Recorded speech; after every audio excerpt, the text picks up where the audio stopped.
शहजादी और मटर का तारा। कदीम जमाने में एक बहुत ही ताकतवर हुकूमत हुआ करती थी और वहाँ की रानी साहिबा जो चाहती थी वो हमेशा उन्हें मिल जाया करता था। वो अपने इकलौते शहजादे को दिलो जान से प्यार करती थी, जो इंतहाई हसीन व जमील था। उसकी परवरिश में कोई कसर बाकी नहीं छोड़ी। उम्दा शाही लिबास, लजीज पकवान और पढ़ाई के लिए उम्दा मुताला करने वाले रसायन और न जाने क्या क्या। शहजादा खूबसूरत जवान हुआ और उसकी शादी की उम्र करीब आ गई। तब रानी ने उसे अपने पास बुलाया। एक शहजादे को शहजादी के साथ ही शादी करना चाहिए और उसकी तलाश भी खुद करना चाहिए, लेकिन कुछ बातें याद रखना। सिर्फ खूबसूरत चेहरा ही काफी नहीं है। एक शहजादी सिर्फ बादशाह और रानी साहिबा की बेटी ही नहीं होती, बल्कि वो नाजुक, दिमाग की रोशन और दिल अजीज होनी चाहिए और उसे उम्दा लिबास की मालूमात होनी चाहिए, जिससे वो उन्हें नफासत के साथ ज़ेबेदन कर सके। और सबसे जरूरी बात जो तुम्हें सबसे पहले परखनी चाहिए वो है उसकी दिलसोज आवाज। उसके पास परियों जैसी आवाज होनी चाहिए। शहजादे ने रानी की बात मानी और माँ साहब ने उसे इजाजत दी कि वो जाके अपनी मनपसंद शहजादी का इंतखाब करे। शहजादा अपने वफादार सिपाहियों के साथ कई दिन तक सफर करने के बाद नजदीकी हुकूमत में पहुंचा। वो बादशाह के सामने हाजिर हुआ और अपना तखल्लुस करवाया। बादशाह शहजादे से खुश हुआ क्योंकि वो हसीन और खानदानी था। बादशाह उसे अपनी शहजादी के पास ले गया जो कुंवारी थी और शादी की मुंतज़िर थी। शहजादा खूबसूरत शहजादी को उसके कमरे में देखकर खुश हुआ जो नज़्म पढ़ रही थी और बहुत ही उम्दा लिबास से वेतन किया था। अस्सलाम वालेकुम शहजादी। वालेकुम सलाम शहजादे। शहजादे को झटका लगा क्योंकि शहजादी की आवाज में खराश थी। आप ठीक तो है ना?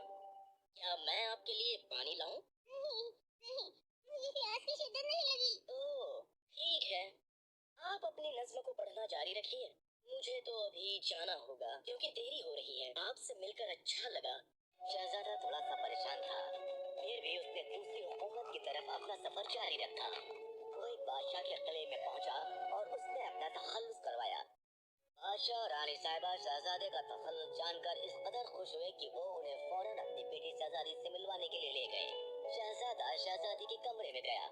उसने एक खूबसूरत शहजादी को देखा जो खाने की मेज के पास बैठी थी, जो ग़िज़ा नौश फरमाने में मशगूल थी। शहजादे ने उसे गुलाब पेश किया। शहजादी ने उसकी तरफ नहीं देखा, वो ग़िज़ा नौश फरमाने में लगी थी। शहजादी, लगता है आप बहुत मसरूफ हैं, इसलिए अब हम चलते हैं। आप अपनी ग़िज़ा नौश फरमाइए। और शहजादा वहाँ से रुखसत हो गया। कई दिन सफर और जगह देखने के बाद भी शहजादे को अपनी मनपसंद शहजादी नहीं मिली और वो उदास और परेशान हो गया। मजबूर होने के बाद वापस अपने शाही किले में पहुंचा। उसके वालिदैन ने उसका इस्तकबाल किया। उसने अपने सफर का सारा वाक़या बयान किया। ओह, ये तो अच्छा नहीं हुआ, पर हम खुश हुए कि आपने उनमें से किसी भी शहजादी का इंतखाब नहीं किया। हमें पूरा यकीन है कि उनमें से किसी से भी शादी करके आप जिंदगी भर खुश नहीं रहे। शहजादा रानी माँ की बातों से मुतमईन हुआ और वहाँ से चला गया। उस रात तेज तूफानी बारिश हो रही थी। शहजादा ये सारा नजारा देख रहा था। उसने किसी को किले में दाखिल होते देखा। दरवाजे पर किसी ने दस्तक दी। सिपाही ने दरवाजा खोला। दरवाजे के बाहर एक खूबसूरत लड़की भीगी हुई खड़ी थी। उसने उम्दा लिबास से वेतन किया था जो पूरी तरह से भीग चुके थे। शहजादा फौरन नीचे आया जब उसने लड़की की दिलसोज आवाज सुनी। हम बारिश की वजह से भटक गए थे और हम आपके किले की रोशनी देखकर यहाँ आ गए हैं। क्या आप हमें आज की रात क़याम पज़ीर होने की इजाजत देंगे?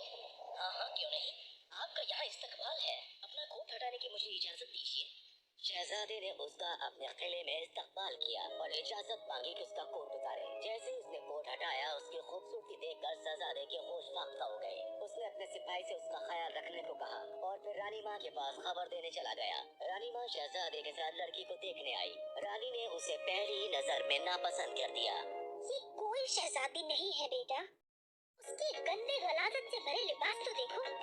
उसके साथ कोई सिपाही भी नहीं है, पर भला एक शहजादी इतनी तेज बारिश में बाहर क्यों निकलेगी? पर अम्मी जान, हमने आज तक इतनी खूबसूरत चाल चलने वाली लड़की नहीं देखी। रानी माँ समझ गई कि शहजादे को ये लड़की पसंद आ गई है। उसने एक साजिश की ताकि शहजादे को साबित कर सके कि वो लड़की कोई शहजादी नहीं है। हम इसका इम्तिहान लेंगे। आज रात हम इसे सोने के लिए शाही पलंग देंगे और उन 10 मुलायम गद्दों के बीच हम हम रखेंगे ये कच्चे मटर का बीज, हम रखेंगे ये कच्चे मटर का दाना। अगर वो नाजुक शहजादी है तो वो इस मटर के दाने की चुभन सह नहीं पाएगी। शहजादे को अपनी माँ पर पूरा भरोसा था। रानी माँ ने अपने सिपाही से मटर के दाने को पलंग के नीचे रखने को कहा। शहजादा लड़की को उसके कमरे तक ले गया। पलंग तक पहुंचाने के लिए एक सीढ़ी का बंदोबस्त किया गया।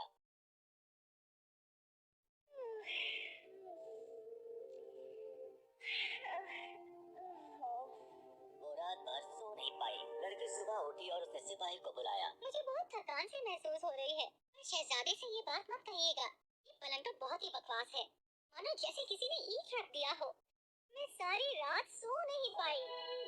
शहजादे को लड़की की शिकायत के बारे में पता चला। वो फौरन उसके पास पहुंचा। आप ही असली शहजादी हैं। क्या आप मुझसे निकाह करेंगी? हाँ, मैं आपसे शादी करने के लिए तैयार हूँ, पर इस पलंग पर मुझे कभी नहीं सोना।